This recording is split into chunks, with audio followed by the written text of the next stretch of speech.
Hi friends, ఈరోజు interesting audio నవల వచ్చేసి లవ్ ప్యాటర్న్. గంధర్వుల నిలయం. గంధర్వుల నిలయం స్టోరీలో వెళ్తే, గంధర్వుల లోకంలో గంధర్వులు చర్చించుకుంటారు. గంధర్వులు చర్చించుకునే సమయంలో వాళ్ళ సంగీత గానాలు వినిపిస్తూ ఉంటాయి. అయితే ప్రేమకు సంబంధించిన కోడింగ్స్ని వాళ్ళు పెట్టుకుంటారు. వాళ్ళకున్న కొన్ని కోడింగ్స్ ఉంటాయి. అదేనే లవ్ ప్యాటర్న్ అంటారు. ఆ లవ్ ప్యాటర్న్లో వాళ్ళ కోడింగ్స్ అన్నిటినీ వారు సీక్రెట్గా భద్రపరుచుకుంటారు. ఆ సీక్రెట్ కోడింగ్ని ఎవరైనా ఎక్కువగా బాగా రాగాలు తీసినా, ఏదైనా పాటలు పాడినా, వారు ఎక్కువ పదాలు దాన్ని ఏర్పరచుకోవాలనుకున్నప్పుడు ఈ సీక్రెట్ కోడింగ్ అనేది బయటపడుతుందని గంధర్వులు అనుకుంటారు. వాళ్ళ లోకంలో ఈ విధంగా చర్చలు జరుగుతూ ఉంటాయి. అదే లవ్ ప్యాటర్న్ విశాల్ అనే వ్యక్తి ఈ సాంగ్స్ రైటింగ్స్లలో ఇది నేర్చుకుంటాడు. గంధర్వులు సింగింగ్ చేస్తూ ఉంటారు. గంధర్వులు అంత గానం ఎలా ఉండదు, వాళ్ళ మ్యూజిక్ కోడింగ్ని నేర్చుకుంటాడు విశాల్. విశాల్ నేర్చుకున్న మ్యూజిక్ కోడింగ్స్ అన్నిటినీ దానిని సమకూర్చే విధానాన్ని బాగా రాగాలు తీసుకుంటూ పాటలు తీద్దాం అనుకుంటాడు. ఏ ట్యూన్ అతనికి దొరకదు. అలా ట్యూనింగ్ చేస్తూ ఉంటే అతనికి కొన్ని లవ్ ప్యాటర్న్లో గంధర్వుల ప్యాటర్న్ ఉన్నట్టు కొన్ని అతనికి నోటికి అనుకోకుండా వస్తాయి. ఇదేదో బాగా ఉందని రాసుకుంటాడు. కానీ ఇది గంధర్వలోకం ఉన్నట్టు వీణానట్ అనే వ్యక్తి ఉంటాడు. వీణానత్ అనే వ్యక్తి ఉంటాడు. వీణానత్ ఇతను గంధర్వుడు. ఇతనికి ఈ మ్యూజిక్ కోడింగ్ని విశాల్ చదువుకుంటూ ఉండడం అతనికి ఈ కోడింగ్ దొరికిందని తెలుసుకుంటాడు. ఎలాగైనా విశాల్ లైఫ్ని కొంచెం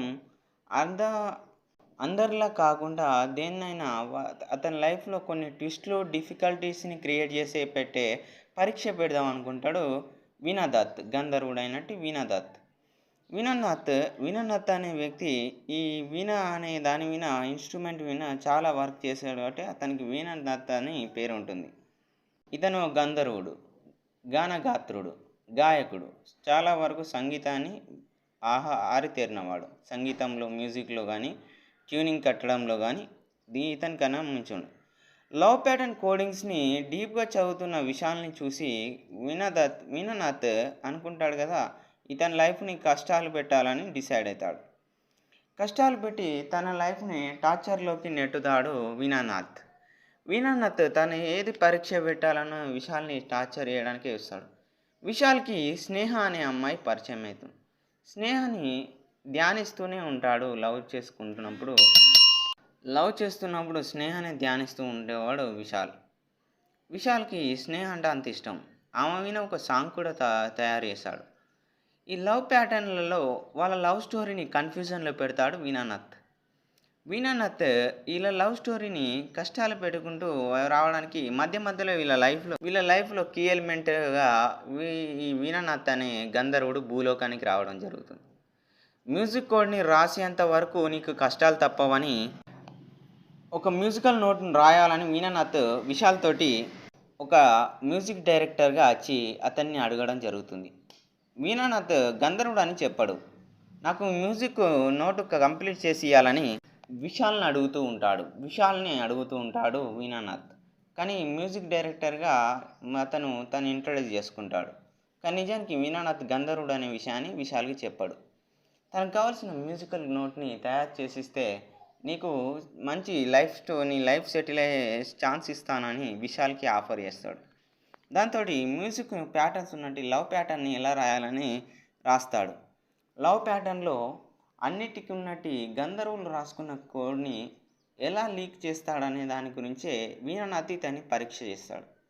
ఆ పరీక్షలో విశాల్ కొన్ని కోడింగ్స్ తోటి రాగాలు తీస్తూ ఉంటే గంధర్వలోకంలో ఉన్నట్టు అప్సరసలు ఆడికి రావడం జరుగుతుంది. మళ్ళీ ఎప్పుడైతే రాగం తీసుడు ఆపేస్తాడో మళ్ళీ వాళ్ళు వెళ్ళిపోవడం జరుగుతుంది. ఇదేదో విచిత్రంగా ఉందని అనుకుంటాడు. అయితే వీణానత్ తెలియక అతని దగ్గర కూర్చున్నప్పుడు తన దగ్గర ఉన్న లవ్ ప్యాటర్న్ విశాల్కి దొరుకుతుంది. విశాల్ ఆ లవ్ ప్యాటర్న్ ఓపెన్ చేస్తే అతనికి ఎన్నో ట్యూన్స్ దొరుకుతాయి.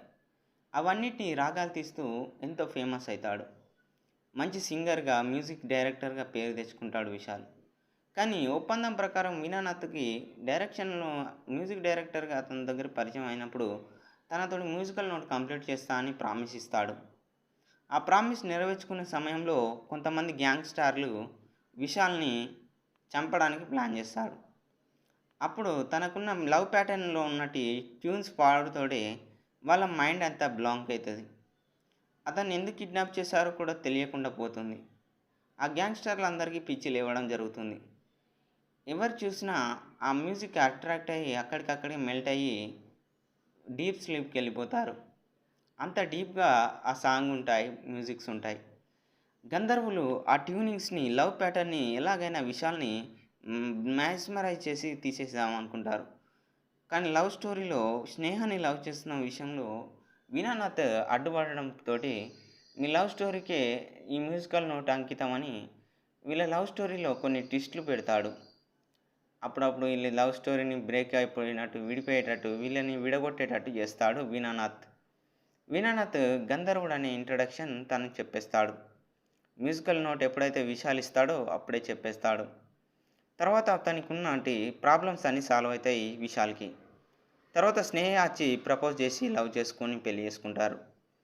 తర్వాత లవ్ ప్యాటర్న్స్‌లో ఉన్న కీవర్డ్స్‌ని ఎప్పుడైతే నువ్వు తెలియకుండా రాకని తీసావో అప్పటినుంచే నీ మీద శ్రద్ధ పెడుతున్నానని గంధర్వుడి ఆశీర్వాదాలు తీసుకొని గంధర్వలోకానికి తీసుకెళ్తాడు విశాల్‌ని. అక్కడ కొంతమందితోటి సభతో చర్చలు చేసి అతన్ని మెప్పిస్తాడు. దాంతోటి ఆ చర్చలో చాలా వరకు పాల్గొంటాడు మన విశాల్. అందరూ మంచి బ్లెస్సింగ్స్ ఇచ్చి అతన్ని భూలోకానికి పంపించి అతనికి ఒక మంచి మ్యూజిక్ కొట్టడానికి అతనికి కావాల్సిన ఒక ఇన్స్ట్రుమెంట్ ఇస్తారు. అది నేను ఎప్పుడైనా తలుచుకున్నప్పుడు మమ్మల్ని ఈ లవ్ ప్యాటర్న్స్ నుంచి పిలిపిస్తే మేము వస్తామని చెప్తారు గంధర్వులు. అదే లవ్ ప్యాటర్న్‌లో ఉన్న కీవర్డ్‌ని తీస్తారు. అప్పుడప్పుడు భూలోకంలో ఈ విశాల్‌ని కలుసుకోవడానికి ఈ వీణానాథ్ మిగతా గంధర్వులతోటి వస్తాడు. దాంతోటి ఈ గంధర్వ లోకంలో ఉన్నటి సభలో విశాల్‌తోటి పోటీ జరుగుతుంది. విశాల్‌కి తెలుస్తుంది ఏంటిదంటే అతను కూడా గంధర్వుడే. అయితే అతనికున్న శాపం ఏంటంటే అక్కడున్న గంధర్వ లోకంలో లవ్ ప్యాటర్న్స్ రాసినప్పుడు అతని అహంకారం, తనకున్నటి పిచ్చితనం, తనకున్నటి నేనే గొప్ప అనే ఫీలింగ్ ఉండడం వల్ల భూలోకంలో నరుడుగా పుట్టి బతకని ఈ వీణానాథే శపిస్తాడు. అది మొత్తం విప్పి చెప్పిస్తాడు. దాంతోటి శాపం పూర్తవుతుంది. ఎట్ లాస్ట్‌గా ఫైనల్‌గా గంధర్వుడిగా గంధర్వలోకానికి తీసుకెళ్తారు. హ్యాపీగా ఎండ్ అవుతుంది స్టోరీ. ఇది ఫ్రెండ్స్ లవ్ ప్యాటర్న్ ఆడియో నవల. మీకు నచ్చుతుంది భావిస్తూ లైక్ చేస్తారని, సబ్స్క్రైబ్ చేయండి మా ఛానల్‌ని. Bye friends. బాయ్.